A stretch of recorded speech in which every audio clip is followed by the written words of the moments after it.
Hola, j'espère que vous allez bien. Aujourd'hui, nous nous retrouvons pour parler d'une affaire qui s'est déroulée en Argentine.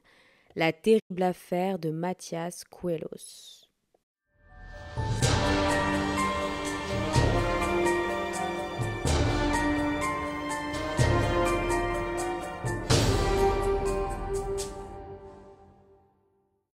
Florencia Soledad Trias est née le 30 juillet 1992 à Buenos Aires, en Argentine. Elle est la fille de Juan Alberto Trias, employé dans une entreprise d'assurance, et de Monique Adriana.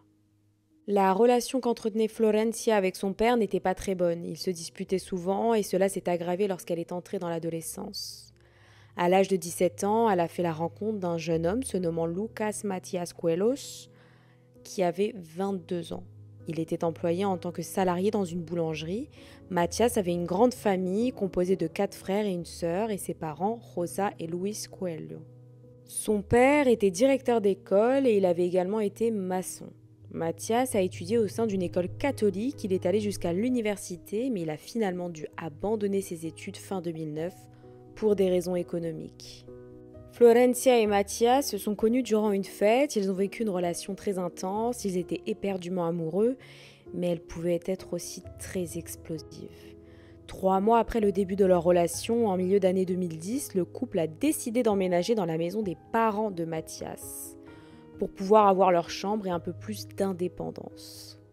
Le père de Matías a hésité, mais le couple a fini par le convaincre en lui disant qu'il n'y avait aucun problème avec la famille de Florencia, mais que tout cela était pour le bien de leur couple. Au début, tout se passait bien dans la maison familiale, le couple se disputait quelquefois comme n'importe quel couple. Cependant, en janvier 2011, les parents de Matías ont commencé à trouver l'attitude de Florencia violente. Elle était violente avec Matías. Certaines fois, Matías descendait avec le visage coupé. Florencia disait que cette blessure était un accident après avoir joué ensemble. Les parents du jeune homme trouvaient cela très étrange, mais ils n'ont pas donné plus d'importance à cette histoire. En mars de la même année, Matías est sorti de la chambre avec une autre blessure, mais cette fois-ci avec un œil au beurre noir. Il a dit à sa sœur, Micaela, que c'est Florencia qui lui avait fait ça après une dispute. Après ça, Florencia a décidé de se rendre tous les jours chez sa mère. Rosa, la mère de Matías, a été surprise de l'attitude de sa belle-fille. Elle a même demandé à sa fille Micaela si elle savait ce qu'il s'était passé. Elle a raconté que Matías lui aurait dit que Florencia l'avait blessé. Donc Rosa a décidé de discuter avec son fils et elle lui a demandé si Florencia était violente. Elle voulait aussi savoir si Matías avait battu Florencia, mais il lui a répondu que non.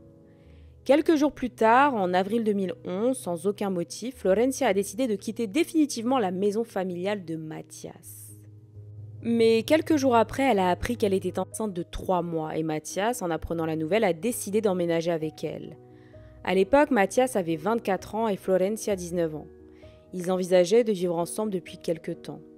Mais la découverte de la grossesse a accéléré ce projet. Le couple a donc déménagé dans une maison modeste dans la ville de Manuel Alberto, qui se situe à quelques kilomètres de la maison familiale de Florencia. Le couple pensait que leur relation allait s'améliorer, mais ça a été tout l'inverse. Florencia a radicalement changé. Elle a coupé les ponts avec tous les membres de la famille de Matías. Elle lui a également interdit de leur rendre visite, et ce même quand leur fille, appelée Morena, a vu le jour en septembre 2011. Florencia a interdit à la famille de Matías de rendre visite à la petite fille. Plus les mois passaient, plus la situation s'aggravait dans le couple. Une nuit, Florencia a commencé à créer une dispute et elle a frappé Matías à l'œil. Elle l'a frappé car il jouait au foot avec ses amis. Matías a pris ses affaires et s'est rendu chez sa sœur. Il lui a tout raconté, sa sœur lui a conseillé de porter plainte pour agression. Alors, le 30 novembre, il s'est rendu en compagnie de sa sœur chez une assistante sociale. Après avoir vu ses yeux au beurre noir, elle a transmis le dossier au centre de lutte contre les violences familiales. Mais en même temps, Florencia a convaincu Matías de rester en couple avec elle. Il a accepté car il voulait rester avec sa fille. En début d'année 2012, Matías a repris ses études universitaires car il voulait devenir professeur de mathématiques. Il conciliait son travail avec ses études et en même temps l'éducation de sa fille. Certaines fois, il pouvait sortir plus tôt du travail et sans que sa compagne ne le sache, il rendait visite à ses parents. et ses parents voyaient les marques sur son corps. Ils savaient que Florencia le battait. Sa famille l'encourageait à la dénoncer pour violence conjugale, mais Mathias ne voulait pas car il avait peur qu'elle fasse du mal à sa fille. Apparemment, une de ses visites secrètes a été la goutte de trop qui a déclenché la rage de Florencia. Dans la matinée du 14 avril 2012, elle a dit à Mathias qu'elle était fatiguée de rester à la maison. Elle lui a demandé de sortir pour se promener dans la nuit. Alors, ils ont décidé de se retrouver à 21h dans un centre commercial. Dans l'après-midi, avant son rendez-vous avec Florencia et sans qu'elle ne le sache, Mathias s'est rendu à la fête d'anniversaire de son neveu âgé de 2 ans. Mathias s'est rendu à l'anniversaire avec des collègues de travail. Après quelques temps, ils sont sortis pour acheter des boissons. Mathias a saisi l'opportunité pour se confier à son collègue. Il lui a raconté qu'il vivait des moments difficiles avec son épouse et qu'il avait peur de perdre sa fille. En retournant à la fête, Mathias a commencé à angoisser après avoir reçu de nombreux messages de Florencia. Il a raconté qu'il avait un match à 22h dans le centre commercial. Son collègue a proposé de le déposer, mais lorsqu'il lui a dit qu'il le déposerait à la porte du centre commercial, Mathias a refusé en disant que Florencia l'attendait dans une station essence non loin du centre commercial.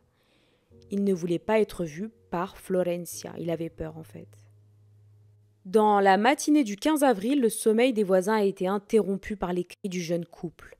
Ils se disputaient fortement. Une voisine a entendu Mathias dire qu'il tuerait Florencia, puis elle a entendu un bruit au niveau du portail. Quelques minutes après, Florencia a jeté de l'eau bouillante sur Mathias. Ses cris de douleur ont été entendus par de nombreux voisins.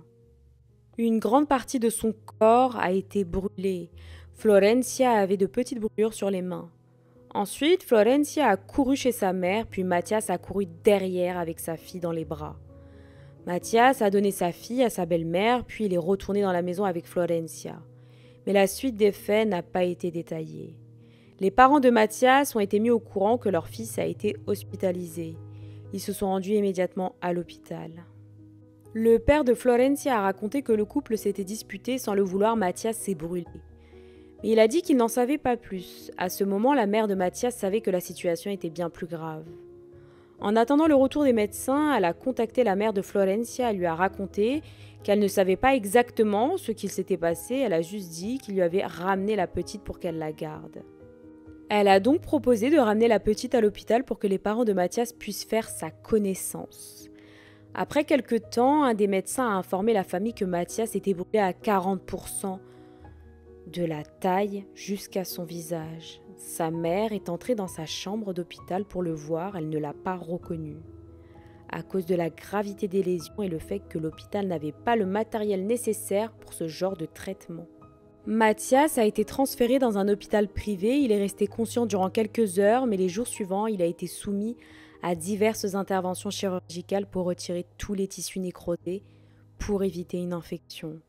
Il a également été mis sous antibiotiques. Malgré les efforts de l'équipe médicale, Mathias ne réagissait pas. Peu de temps après, il a été plongé dans un coma, puis ils ont réalisé une trachéctomie. Après 22 jours d'agonie, le 7 mai, Mathias est décédé suite aux infections causées par les brûlures. Durant son séjour à l'hôpital, ni Florencia ni sa famille ne l'ont visité. Ils se souciaient uniquement de récupérer ses affaires personnelles dans la maison où le couple vivait avec leur fille. Le jour de l'enterrement de Mathias, sa mère Rosa est partie parler au procureur en charge de l'affaire. La famille de Mathias a raconté aux policiers que le couple avait une relation très toxique et qu'apparemment Florencia l'agressait constamment. Ils ont également raconté qu'à plusieurs reprises, ils ont demandé à Mathias de la dénoncer, mais il disait à chaque fois qu'il supporterait tout cela pour sa fille. Sa mère a garanti que ces épisodes de violence n'étaient pas isolés et que durant l'anniversaire de son neveu, elle a discuté avec son fils sans savoir que ce serait la dernière fois. Elle a dit que Mathias était une bonne personne et qu'il ne méritait pas ce qui lui était arrivé. Les policiers ont interrogé les voisins du couple. Une femme appelée Julia Sandoval a raconté que durant la nuit des faits, elle a entendu que le couple se disputait et elle a entendu Mathias crier. Il disait « Tu m'as brûlé » à Florencia. La voisine a également stipulé que ce n'était pas la première fois qu'elle entendait une dispute entre eux. Un autre élément qui a aidé l'enquête sont des cartes que Florencia écrivait à la victime. Le contenu des cartes montrait bien que le couple avait une relation violente. Florencia a écrit dans l'une des lettres « N'oublie jamais que je pourrais tuer pour toi ». Elle a également écrit à plusieurs reprises « Je me suis mise à ta place et je n'aimerais pas qu'on me fasse ce que je te fais ». Ensuite, elle a dit « Ça me fait mal quand tu m'énerves et tu me laisses seule. Fais en sorte de ne plus faire cela. » 48 heures après la mort de Mathias, le procureur a demandé à ce que Florencia soit incarcérée. Le procureur a expliqué lors d'une interview qu'immédiatement après le crime, il n'y avait pas assez d'éléments pour l'incarcérer, mais suite à l'autopsie, ils ont réussi à confirmer les suspicions qu'ils avaient à son encontre. Il a expliqué que les analyses ont montré que la victime est décédée suite à de multiples complications causées par les brûlures. Elle ne l'a pas attaqué une seule fois, mais 2 fois. Elle lui a jeté 2 fois de l'eau brûlante, ce qui écartait un potentiel accident comme l'avaient déclaré les parents de Florencia. Les jours suivants, une équipe d'enquêteurs se sont mis à la recherche de Florencia qui avait fui avec sa fille âgée de 7 mois. Les policiers l'ont cherché principalement chez des membres de sa famille, mais ils ne l'ont pas trouvée. La famille de Mathias demandait justice au travers des réseaux sociaux. Ils publiaient des photos de Florencia et en légende, ils la nommaient l'assassin. En moins de 24 heures, la publication a été partagée plus de 400 fois. Les parents de la victime ont sollicité la justice pour obtenir la garde de leur petite fille. Et le 15 mai 2012, une semaine après la fuite de Florencia, âgée de 19 ans, elle a été arrêtée alors qu'elle marchait en direction du commissariat. Elle a dit qu'elle était partie pour se rendre. Assistée d'un avocat, elle a refusé de parler, mais elle a été formellement accusée et mise en prison. Pendant ce temps, la fille du couple a été laissée aux soins des grands-parents maternels. Les services sociaux voulaient leur donner la garde. Mais la famille de Mathias était totalement contre. 3 mois après, en août 2012, le tribunal a décidé que Florencia pouvait prétendre à la prison à domicile, donc sous bracelet. Elle a été emmenée chez ses parents. Pour la famille de la victime, cette décision était absurde, car ils étaient certains que si c'était leur fils qui avait fait ça et que Florencia était la victime, Mathias serait resté en prison. Mais étant donné que c'est une femme, ils l'ont laissée tranquille chez elle. Durant sa prison à domicile, elle a donné une interview en pleurs. Elle a déclaré que Mathias était tout pour elle et que malgré les agressions qu'elle subissait, elle le pardonnait car elle l'aimait. Elle a raconté aux journalistes sa version des faits. D'après elle, tout était un accident suite à une dispute. Elle a dit qu'elle n'a jamais voulu lui ôter la vie. Dans la matinée du 14 avril, elle a dit à Mathias qu'elle voulait sortir pour se promener car le couple ne sortait jamais. Ils s'étaient mis d'accord pour se retrouver dans le centre commercial à 21h. Elle a raconté que Mathias est arrivé à 22h alcoolisé avec des yeux rouges. Mathias lui aurait dit qu'il avait bu avec ses amis et elle a dit qu'elle l'attendait sous la pluie avec sa fille. Et en voyant Mathias dans cet état, elle a décidé de rentrer à la maison en bus, puis il l'a suivi. Aux alentours de minuit, ils sont passés par la maison de la mère de Florencia pour déposer un téléphone. Sa mère a remarqué son état alcoolisé. Mais tout de suite après, ils sont rentrés chez eux. Mathias a retiré sa chemise puis l'a cuisinée. À ce moment, une dispute a éclaté car Mathias a commencé à lui faire des remarques, en lui disant qu'il n'y avait jamais à manger et la petite pleurait trop. Florencia lui a dit que c'était de sa faute à lui, car il ne faisait rien à la maison. Et qu'en plus de cela, il utilisait tout l'argent du foyer pour payer une voiture qu'il avait achetée à son père. Elle a également affirmé qu'avant la dispute, Mathias a pris un balai pour la frapper et il l'insultait en même temps. Florencia s'est rendu compte que l'eau était en train de bouillir. Mathias aurait pris la casserole pour la menacer avec en lui disant qu'il allait lui jeter dessus. Donc elle lui a dit qu'elle allait chez sa mère avec leur fille. D'après elle, Mathias aurait attrapé ses cheveux en lui disant qu'elle n'irait nulle part. Il aurait ensuite attrapé son bras et lui aurait mis les mains dans la casserole bouillante. En sentant ses mains brûler, elle l'a poussé pour se libérer et c'est à ce moment que Mathias est tombé et l'eau bouillante est tombée sur lui. Après cela, Mathias est sorti de la maison en disant qu'elle l'avait brûlé. Et en réaction, Florencia a couru chez sa mère pour lui raconter sa version des faits. Pendant qu'elle racontait les faits, Mathias est arrivé avec sa fille dans les bras, l'a donnée à sa belle-mère et le couple est retourné à la maison. Puis, il a demandé pardon encore une fois, d'après sa version à elle. Il a demandé pardon à chaque fois qu'il la maltraitait. Elle a affirmé que Mathias la battait tout le temps et l'insultait d'inutile. Cependant, il n'y avait qu'une personne au courant de ça, c'était sa tante Marisa. Elle a dit que les problèmes dans sa famille venaient de cet achat de voiture que Mathias payait, mais que ses parents utilisaient, et également car les parents de la victime doutaient de la paternité du bébé. À l'époque, il voulait même qu'elle mette un terme à sa grossesse, d'après elle encore une fois. Florencia a garanti qu'elle a eu l'opportunité à plusieurs reprises de mettre fin à la vie de Mathias, mais elle ne l'a pas fait car elle l'aimait et voulait se marier avec lui. La mère de Florencia a dit qu'elle avait vu quelques blessures sur sa fille. Elle a appris les maltraitances domestiques lorsqu'elle l'a visitée après sa libération. Bien que sa mère l'ait questionnée, Florencia n'avait jamais mentionné de maltraitance domestique. À certaines occasions, elle a dit que ses bleus étaient dus au fait qu'elle jouait avec sa fille. Le 21 septembre, le ministère public a dit qu'il y aurait une reconstitution des faits et que Florencia devait passer des examens psychiatriques qui ont été sollicités par la défense. Un mois après, le 27 octobre, la reconstitution des faits a eu lieu dans la résidence où le couple vivait. Elle a duré 50 minutes, étaient présents le procureur, l'avocat de la défense et les policiers. Elle a commencé aux alentours de 19h et en 10 minutes, Florencia a raconté sa version des faits. Pour les autorités, il y avait quand même quelques contradictions entre sa déposition et la reconstitution des faits. Surtout sur sa position et celle de la victime. Une autre différence notable, c'est la manière dont la casserole est tombée et où elle a été posée après les brûlures. Après avoir fini de raconter sa version, Florencia a été accompagnée par les policiers chez elle. Son avocat a stipulé que jusque-là, il n'y avait aucune preuve qui prouverait que sa cliente avait ôté la vie de Mathias. Mais il a pointé du doigt un accident domestique. Après la reconstitution des faits, la famille de Mathias a parlé aux médias en disant qu'ils étaient sûrs que Florencia était en train de mentir, que Mathias ne la traitait pas mal, il était très respectueux et aimant. Rosa, la mère de la victime, a raconté que durant les mois de vie commune avec le couple, leur relation paraissait normale, mais les problèmes ont réellement commencé lorsqu'elle est tombée enceinte, puis ils sont partis vivre seuls. Luis, le père de Mathias, a dit qu'il était convaincu que Florencia avait tué son fils, et il a affirmé qu'aucune sentence ne lui rendrait son fils. Mais il voulait qu'elle paye pour tout ce qu'elle avait fait. Ils ont raconté que cela faisait des mois qu'ils n'avaient pas vu leur petite fille. Ils ont même demandé la garde car pour eux la petite vivait dans une atmosphère violente. Toutes les preuves montraient que l'accusée était une manipulatrice avec des traits psychopathes. Pour la famille de Mathias, tout cela est la suite logique d'une relation toxique, où Florencia a agressé son mari à longueur de journée. En décembre 2012, le tribunal a ordonné que Florencia soit soumise à un jugement pour homicide involontaire. Bien que l'avocat de la défense a laissé tomber le dossier, il avait dit que Florencia serait jugée pour homicide involontaire et en légitime défense. Le procureur a réussi à prouver que l'accusé a agi avec l'intention de mettre fin à la vie du pauvre Mathias, en lui balançant de l'eau bouillante. Les témoins de l'accusation ont témoigné en disant que Mathias a été victime d'agression physique de la part de l'accusé. 10 mois après, en octobre 2013, la famille de la victime, appuyée par les réseaux de santé de Buenos Aires et du Bureau des affaires familiales, ont réalisé une manifestation pour exiger justice pour Mathias. La sœur de la victime, Micaela, a garanti que son ex-belle-sœur était une psychopathe et que lorsqu'elle est tombée enceinte, elle est devenue encore plus violente. Elle a même menacé la victime en lui disant qu'elle blesserait l'enfant à venir. Et c'est pour cela que Mathias ne l'a pas quittée.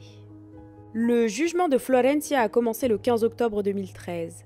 Le procureur a fait venir plusieurs témoins à la barre, notamment les voisins du couple, les médecins qui se sont occupés de Mathias lorsqu'il était à l'hôpital, et les médecins légistes qui ont affirmé que sa mort n'était pas accidentelle. Une assistante sociale a également témoigné, elle a dit que Mathias lui avait demandé de l'aide car il était un homme battu. Elle a montré des photos de la victime où l'on pouvait voir des marques de coups dans le dos. D'ailleurs, la défense a reconnu que ces coups étaient dus à une bagarre bien avant le crime. Le procureur a demandé à ce que la prison à domicile soit révoquée et qu'elle soit détenue dans une vraie prison, du coup dans une cellule, car il y avait un risque de fuite. La demande a été acceptée et Florencia a été transférée dans une prison en attendant la sentence. L'avocat de la défense a allégué que sa cliente était une femme battue et que Mathias était alcoolique. En se basant principalement sur les déclarations de témoins, le ministère public a affirmé que Florencia a agi avec l'intention claire d'intenter à la vie de Mathias. Une demande de 20 ans de prison a été exprimée pour homicide involontaire. En Argentine, la peine de prison pour ce type de crime varie entre 8 et 25 ans de prison. La défense a tout de même proposé l'absolution avec pour argument la légitime défense. Finalement, les témoignages n'ont pas permis que la stratégie de la défense soit réfutée. Le 24 octobre 2013, Florencia, âgée de 20 ans, a été considérée coupable et condamnée à 9 ans de prison. La famille de Mathias est sortie énervée du tribunal. Le père de la victime a dit que c'était une honte, cette décision. Car pour eux, Un assassin doit être enfermé longtemps, pas juste 9 années. Il a bien précisé qu'il fera appel, il a critiqué le tribunal et que les jurés ont eu de la peine pour Florencia car c'est une femme. Ils n'ont pas pensé à ses comportements agressifs, ils n'ont pas pensé à la victime et à la famille qui souffraient de la perte d'un être cher. Et en plus de cela, ils n'avaient pas la permission de voir leur petite fille. Ils ont crié haut et fort qu'ils ne resteraient pas les bras croisés, qu'ils feraient tout leur possible pour voir leur petite fille. Lors d'une interview en mars 2022, les parents de Mathias ont raconté qu'ils n'ont pas vu leur petite fille depuis 5 ans, car la grand-mère maternelle de la petite ne respectait pas le droit de visite et ils n'avaient pas l'argent nécessaire pour intenter une action judiciaire. À la fin de l'interview, Luis le père a dit « Florencia ne nous a jamais demandé pardon ». Et vous, que pensez-vous de cette affaire? Pensez-vous que justice a été rendue? N'hésitez pas à me dire si vous connaissiez cette affaire en barre des commentaires, à liker, vous abonner et à activer la cloche des notifications pour être informé lorsque je publierai une nouvelle affaire.